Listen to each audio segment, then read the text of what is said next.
భర్త అనుమతి లేకుండా ఉపవాసం ఉండే స్త్రీలు తన భర్త జీవితాన్ని తగ్గించుకుంటారు. ఆమె నరకానికి వెళ్తుంది మరియు నరకం యొక్క గొప్ప భయంతో శిక్షించబడుతుంది.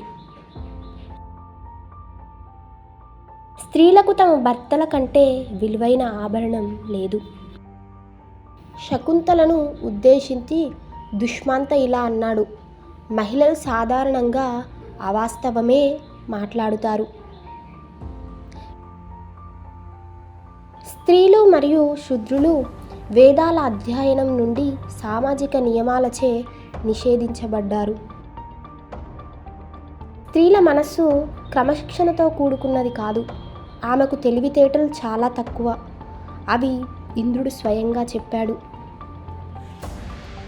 తన భర్త మరణించిన తరువాత స్త్రీ తన పవిత్రతను కాపాడుకోవాలి, లేదా అతని తర్వాత పైరును అధిరోహించాలి. లక్ష్మణుడు సీతను ఉద్దేశించి ఇలా అన్నాడు: దుర్మార్గులు చంచలత్వం మరియు పదునైన నాలుకతో విభేదాలకు బీజాలు వేయటం ప్రపంచవ్యాప్తంగా ఉన్న స్త్రీల స్వభావం. స్త్రీ తన పుట్టుకతోనే అపవిత్రురాలు, కానీ ఆమె తన ప్రభువు భర్తకి సేవ చేయటం ద్వారా సంతోషకరమైన స్థితిని పొందుతుంది. స్త్రీలకు ఈ ప్రపంచంలో ఒక శాశ్వతమైన కర్తవ్యం ఉంది, అనగా వారి భర్తలపై ఆధారపడటం మరియు విధేయతతో కూడిన సేవ, మరియు ఈ యొక్క విధి వారి ఏకైక ముగింపు. ఏ అమ్మాయిలోనైనా ఈ దుర్గుణాలు లేకుండా చూసుకోవాలి.